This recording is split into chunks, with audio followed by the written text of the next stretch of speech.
जय Shri Shankar friends, welcome to my channel भूतिया Sunday. So welcome again in my new story.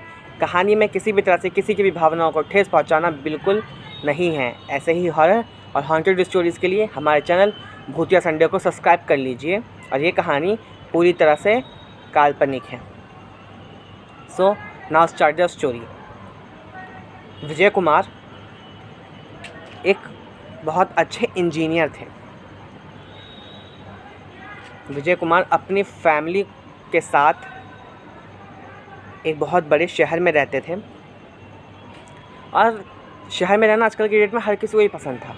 Vijay Kumar की जो पूरी फैमिली थी, उनकी मम्मी पापा, उनकी वाइफ, उनके बच्चे और विजय कुमार की छोटी बहन जो कि अनमैरिड थी, वो सब शहर में ही रहते थे। बहुत खुश रहते थे। कभी कभी विजय कुमार के जो पेरेंट्स थे, उनको अपने गांव की याद आती थी तो वो चले जाते थे अपने गांव में, क्योंकि उनका गांव में काफ़ी कुछ था। अपना घर, ज़मीन, खेत, रिश्तेदार, सब कुछ उनका सबको गांव में ही था। उन लोगों ने सिर्फ एक अपने बेटे की जॉब की वजह से सब कोई शहर आए और उनको शहर काफ़ी अच्छा लगने लगा, तो वो लोग वहीं शिफ्ट फिर हो गए। ऐसे ही काफ़ी टाइम हो गया था, इनफैक्ट काफ़ी साल हो गए थे।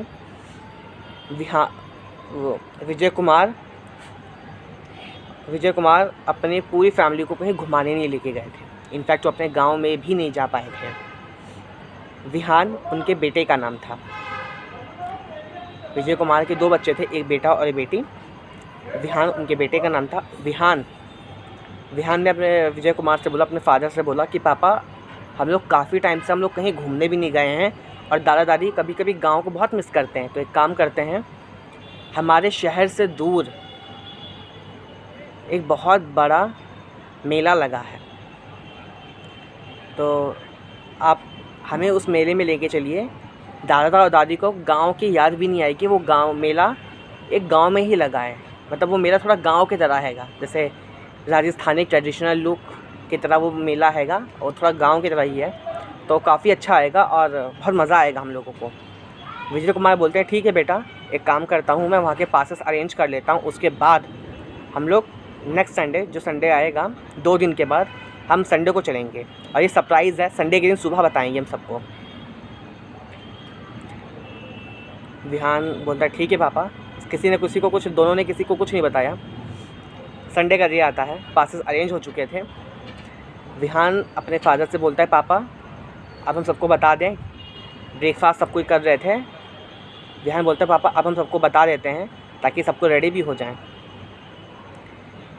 विहान और उसके फादर विजय कुमार सबको बता देते कि हम लोग आज मेले में जा रहे हैं और हम लोगों का पूरा लंच डिनर सब कुछ बाहर ही होगा, तो घर में कोई कुछ ना बनाए और अगले 1 घंटे के अंदर सब कोई तैयार हो जाए। सब कोई कहते हैं, अचानक से इतना जल्दी, पहले क्यों नहीं बताया? सब काफ़ी ज़्यादा हड़बड़ा जाते हैं इनके। बोलते हैं, कोई नहीं, चलो अब तैयार हो जाओ, सरप्राइज़ था सबके लिए। सब कोई बहुत खुश हो जाते हैं कि काफ़ी टाइम बाद कहीं घूमने जा रहे हैं और अपने शहर से काफ़ी दूर। विहान के पास उनकी खुद की 7 सीटर गाड़ी थी, तो सब कुछ उसी में ही फटाफट तैयार होते हैं। रास्ते में कुछ खाने पीने का सामान लेते हैं इनके, जिसमें लंच वगैरह सब कुछ उनको बाहर ही करना था, तो इसलिए वो खुद ही सब कुछ स्नैक्स वगैरह लेते हैं, बाकी सब कुछ तैयार करके और चले जाते हैं मेले के लिए। पूरा दिन बीत जाता है, लंच वगैरह सब कुछ बाहर होता है, पूरा मेला घूमते हैं। देर रात डिनर करके और देर रात को वो अपने घर से आ रहे थे। तो जब वो लोग घर वापस आ रहे थे तो जब आ रहे थे तो 2 रास्ते थे सामने उनके। एक तो जिस रास्ते से वो लोग आए थे और एक जंगल का रास्ता था। मतलब सड़क पक्की थी, बाकी दोनों तरफ जंगल था बहुत घना, और वो शॉर्टकट था।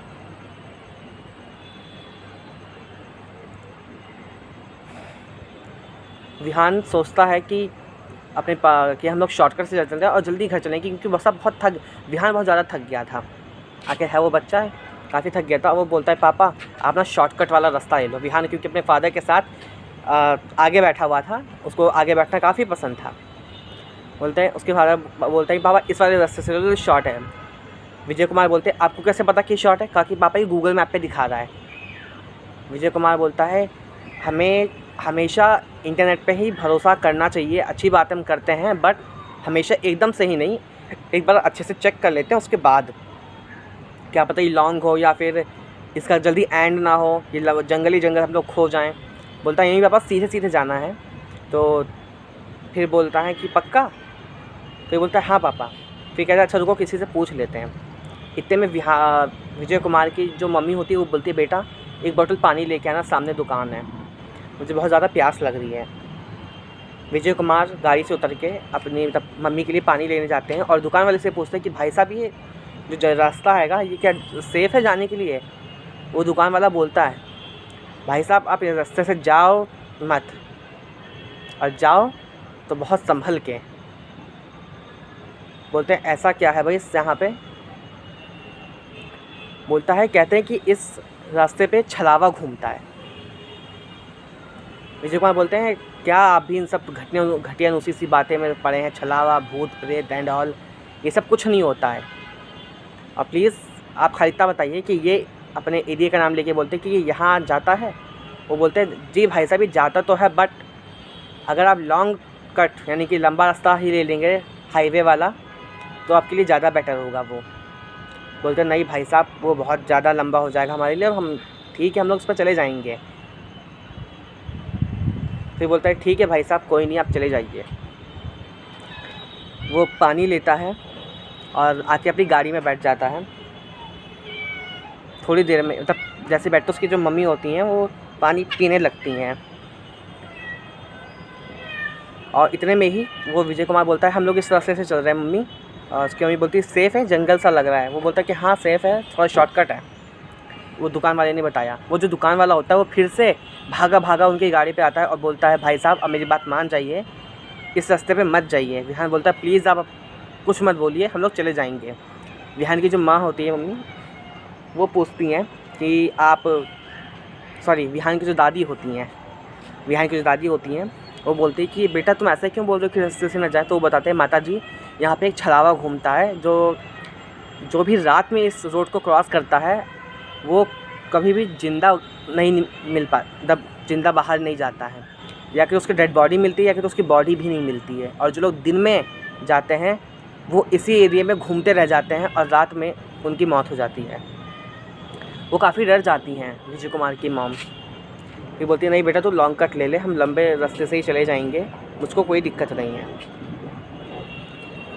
हम चलते हैं और कोई दिक्कत नहीं है, सब गाड़ी में आराम कर लेंगे। उसके बाद भी विजय कुमार की जो मॉम होती हैं काफ़ी समझाती हैं, उसके बाद भी विजय कुमार बोलता है कि नहीं मॉम ऐसा कुछ नहीं होता, हम शॉर्टकट से चलेंगे।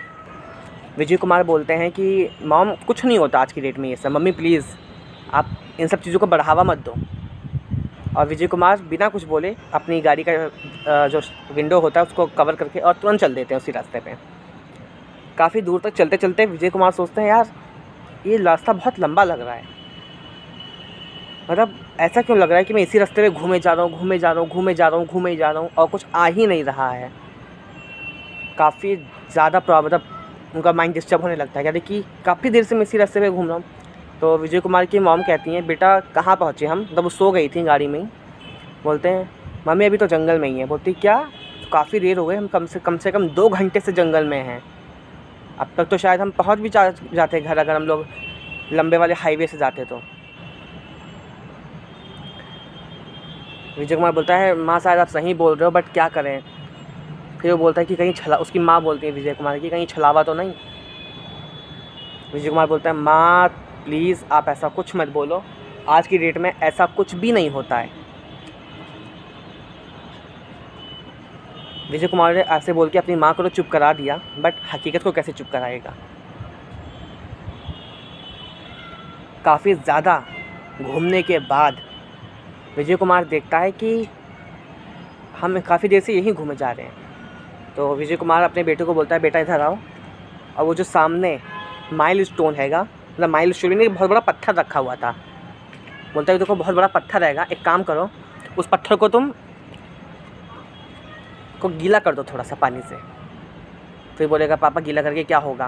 बोलेगा अगर हम यहीं घूम रहे हैं अगर तो पता चल जाएगा कि हम लोग यहीं घूमे। कह रहे हैं कि 2 घंटे से मुझे ऐसा लग रहा है कि मैं बार बार बस यही पेड़ पौधे देख रहा हूँ, यही सूखे पेड़ है, यही हरे पेड़ है, यही रास्ता हैगा, अंधेरा हैगा। और अब तो मैं भी बहुत ज़्यादा थक गया ऐसे गोल गोल घूम के। काफ़ी ज़्यादा परेशान हो गए थे विजय कुमार, और उनकी माँ काफ़ी ज़्यादा चिंता में थी। अब वो बार-बार यही बोल रहे थे कि यहाँ पे छलावा है, हकीकत है। वो दुकान वाला सही कह रहा था। बोलते हैं कि वो बहुत बड़ा पत्थर रहेगा, तब काफ़ी बड़ा चट्टान थी, रॉक, मतलब 6-7 फुट से भी ऊपर थी वो रॉक, और काफ़ी मोटी थी। बोलता है कि पापा गीला करवाओगे सूख जाएगा थोड़ी देर में ही। फिर जो विजय कुमार की वाइफ होती है वो बोलती है एक काम करो, मेरे पास एक पेपर हैगा, बहुत बड़ा सा पेपर होता है जो उन्होंने कुछ काम के लिए लिया होता है। कहती कि एक काम करो, इस पेपर को पानी से गीला करके और वहाँ चिपका दो, और ये थोड़ा सा अगर नुकीला वगैरह हो तो उस पर ठोक देना तो चिपका रहेगा वहाँ पे। वो पेपर को वहीं पे लगाते हैं और फिर चल देते हैं। कम से कम 15 मिनट घूमते हैंगे और फिर आते हैं, फिर वही बड़ा सा चट्टान, वही बड़ी सी चट्टान, थोड़े से गड्ढे में जो चट्टान थी वहीं पे थी वो चट्टान, मतलब वहीं पे आते हैं और देखते पेपर नहीं था उस टाइम पे वहाँ। वो बोलते कि ये देखो पेपर तो है ही नहीं, यानी कि हम सही चल रहे हैं। बोलते उसकी माँ कि बेटा ज़रा नीचे देख, पेपर नीचे गिर गया हो, वही पेपर है। बोलते हाँ, यानी कि हम लोग गोल गोल घूमे जा रहे हैं, यानी कि 2 घंटे से। फिर विहान बोलता है पापा एक काम करो, अब बैक करो, गाड़ी पीछे करो। वो पीछे धीरे धीरे करके बैक लेते रहते। विहान बोलता है अब चलिए, मैं देख रहा हूँ बस। चलते रहते हैं तो काफ़ी जब आधा घंटा बैक करते करते बहुत ज़्यादा थक जाते हैं और उनकी कार का पेट्रोल भी वहीं पे ख़त्म हो जाता है। विजय कुमार और उनकी फैमिली बहुत ज़्यादा परेशान हो जाते हैं कि अब क्या करेंगे जंगल में, और रात के 2 बज रहे हैं। विजय कुमार बोलता है कोई नहीं, हम यहीं बैठते हो, सुबेरे में कोई क्या कहते हैं मैं कॉल करता हूँ, कि कोई इमरजेंसी कोई आ जाता है इमरजेंसी कॉल से तो ठीक, नहीं तो फिर हम लोग सुबह देखेंगे, अपना अरेंज करेंगे कुछ। सुबह तो कोई ना कोई आएगा जाएगा यहाँ से। उसके बाद विजय कुमार कहते हैं वो देखो सामने से जंगल में एक रोशनी है। फिर बोलते हैं हमको तो नहीं दिख रही, क्योंकि वो देखिए सामने एक रोशनी सी आ रही है। और वहाँ जब जाते हैं तो वहाँ पे एक छोटा सा एक रूम की तरह बना होता है, एक छोटा सा घर, आप एक रूम का घर ले लीजिए। बोलते कि वो देखो सामने है, लाइट जल रही है। एक तो वो लोग पैदल चलते कहते कि चलते, क्या पता हमसे उनसे कोई हेल्प मिल जाए हमको। वो लोग चलते हैं, जाते हैं तो वहाँ पे एक रूम होता है, मतलब घर होता है, एक लाइट जल रही होती है। और वहाँ पे घर में मतलब कोई बाहर तो कोई नहीं होता है, घर में कुछ लोग सो रहे होते हैं। उन्होंने जैसे ही गेट नॉक किया, एक आदमी खोलता है और वो बोलते हैं कि जी भाई साहब आप इस टाइम कुछ मतलब क्या प्रॉब्लम है। तो वो बोलते हैं कि हमारी गाड़ी में पेट्रोल ख़त्म हो गया, अगर आप कुछ अरेंज कर सकते हैं हमारे लिए तो या हमको रास्ता बता दीजिए या फिर हमें रात रुकने के लिए जगह दे दीजिए बाहर अपने के। बोलते कि भाई साहब पेट्रोल तो नहीं है, हाँ आप लोग और आप रुक जाइए, सुबह तक एक पुलिस की गाड़ी जाती है यहाँ से, आप उनके साथ चले जाइएगा, वो लोग आपको पहुँचा देंगे। विजय कुमार की जो वाइफ होती है उनको बहुत अटपटा सा लगता है, जो आदमी का आवाज़ होती है बहुत अटपटी सी लगती है, ये अजीब सी। इतने में ही एक जो आदमी होता है उसकी वाइफ और उसके 2 बच्चे, वो दोनों भी बाहर आते हैं। बोलते हैं पापा ये कौन नए लोग आए हैं आज, बहुत अजीब तरीके से। बोलते बेटा ये मेहमान हैं हमारे, इनकी खूब सेवा करना है। वो बोलते हैं आप लोग आइए बैठिए और हम आप लोगों के लिए पानी वगैरह कुछ लेके आते हैं। फिर वो बोलते हैं विजय कुमार कि क्या आप कोई छलावा वगैरह भी घूमता है क्या, मतलब हमें आने से पहले कोई बता रहा था। बोलते भाई साहब आपने सुना तो एकदम सही है। फिर कह रहे आप लोग कैसे रहते हैं, क्योंकि हम लोगों को तो खैर आदत पड़ गई है और हमने अपने घर के बाहर कुछ तांत्रिकों से अपने घर को बांध रखा है, मतलब कवर कर रखा है ऐसे शक्तियों से, जिससे छलावे हमारे घर के अंदर नहीं आते हैं और हम लोग रात में बाहर नहीं जाते। फिर बोलता है अच्छा। बोलते कि हाँ आपने एकदम सही सुना, छलावा ज़रूर है यहाँ पे, और वो हमेशा लोगों की जान के पीछे पड़ा रहता है। लोगों की आत्मा, उनका खून मांस उसकी खुराक है। और हर कुछ दिन बाद यहाँ पे एक मौत होती ही होती है। इस चीज़ को सुन के काफ़ी सब कोई डर गए थे। और वो जो आदमी की जो वाइफ थी वो बोलती कि भाई साहब मैं आप सबके लिए शरबत लेके आई हूँ, प्लीज़ इसको पी लीजिए। फिर बोलता है कि नहीं कोई नहीं, आप प्लीज़ इस शरबत को पी लीजिए। तो लेकिन नहीं आप प्लीज़, कोई प्रॉब्लम मतलब आप परेशान मत होइए, हम लोग ठीक है, हम लोग खा पी के आए हैं। क्योंकि कोई नहीं, हमारे घर कोई मेहमान आता है तो हम उसको कुछ ना कुछ ज़रूर ऑफ़र करते हैं, सो प्लीज़ आप ये ले लीजिए। विजय कुमार जैसे ही लेते हैं, उनकी पूरी फैमिली लेती है। वैसे ही वो देखते हैं कि जो उसके आदमी के जो बच्चे होते हैं वो एक अजीब से पक्षी को पकड़ के और एकदम उसके पंख नोच रहे होते हैं, जिंदा ही पक्षी के पकड़ के एकदम पंख नोच रहे होते हैं। और फिर विजय कुमार बहुत देख के एकदम हैरान हो जाता है। और उनकी जो पूरी फैमिली फिर उनको देखती है विजय कुमार की, तो बहुत ज़्यादा परेशान हो जाते हैं। तो सब जाके बोलते हैं बेटा तुम उसको छोड़ दो, मत मारो, आप क्यों ऐसे कर रहे हो। फिर जो आदमी होता है वो बोलता है अपने बच्चों को, बेटा कुछ देर के लिए तुम्हें भूख बर्दाश्त नहीं हो रही थी क्या, तुमने इसको क्यों मार दिया आज, ये कभी और काम आ जाता, आज तो इतना सारा खाना है तुम्हारे लिए। बच्चे बोलते हैं पापा हमें बहुत भूख लगी थी इसलिए हमने इसको मार रहे हैं। फिर बोलता है विजय कुमार कि आप इसको क्यों मार रहे हो, आप कुछ और खा लो, कभी भी किसी भी एनिमल को ऐसे हर्ट नहीं करना चाहिए। और वो बच्चे बहुत कहते हैं कि तो हमारा दिमाग मत ख़राब करो, हमें भूख लगती है, हम ऐसे यही खाते हैं। और उसके जो बच्चे के जो फादर थे वो बोलते हैं बेटा कुछ देर शुक्र कर जाते, कितने सारे लोग आए हैं, आज रात का खाना तो यही था, क्यों उसको मार दिया, उसको आप लोग कल खा लेते। और वो एकदम शॉक हो जाते हैं सारे के सारे, बोलते क्या हम लोग तुम्हारा खाना, बोलते हाँ जिस छलावे की तुम बात कर रहे हो वो छलावा तो हम ही हैं, और अब तुम हमारे पंजे से बच के कहीं नहीं जा सकते। और जो आदमी की जो वाइफ थी जो शरबत लेके आई थी, जब वो शरबत देखते हैं तो वो भी ब्लड होता है, वो लोग फेंकते हैं और तुरंत भागते हैं। जो उसकी जो वाइफ होती हैं जो आदमी की, वो एक बड़ा सा हथियार लेके उनके आगे खड़ी होती है कि कहाँ जाओगे बच के, कोई नहीं बच पाया आज तक। उसके बाद जब कोई नहीं बच पाता, जब बोलते कोई नहीं बच पाया, सोचता है कि आज हम भी मरेंगे, लगता है आज हम लोग गए। फिर जो विजय कुमार की मॉम होती हैं वो बोलती हैं हम लोग जाएंगे नहीं, हमें भगवान पे विश्वास है। और हनुमान चालीसा की एक चौपाई जो उनको याद थी, भूत पिशाच निकट नहीं आवे, महावीर जब नाम सुनावे, वो ये चौपाई बहुत ज़ोर ज़ोर से बोलती हैं, चिल्लाती हैं, बोलती हैं। और उनका सुन के सब कोई बोलने लगते हैं उनकी फैमिली में। और वो जो छलावे थे वो चले जाते हैं और एक पेड़ के पास वो लोग बेहोश हो जाते हैं। मतलब सब वहीं रात मतलब वहीं पे बैठ के सब बोलने लगते हैं, क्योंकि इतना ज़्यादा वो लोग घेर लेते हैं उनको, वही बोलते। और वो लोग फिर वहीं पे एकदम से बेहोश हो जाते हैं, सो जाते हैं, जो भी होता है उनके साथ। फिर सुबह आँख खुलती है सीधा, और वो अपने आप को कुछ लोगों के सामने पाते हैं। कुछ पुलिस वाले होते हैं वहाँ पे जो लोगों को उठाते हैं और सेफली उनके घर पहुँचाते हैं। सो कहानी यहाँ पे ख़त्म होती है।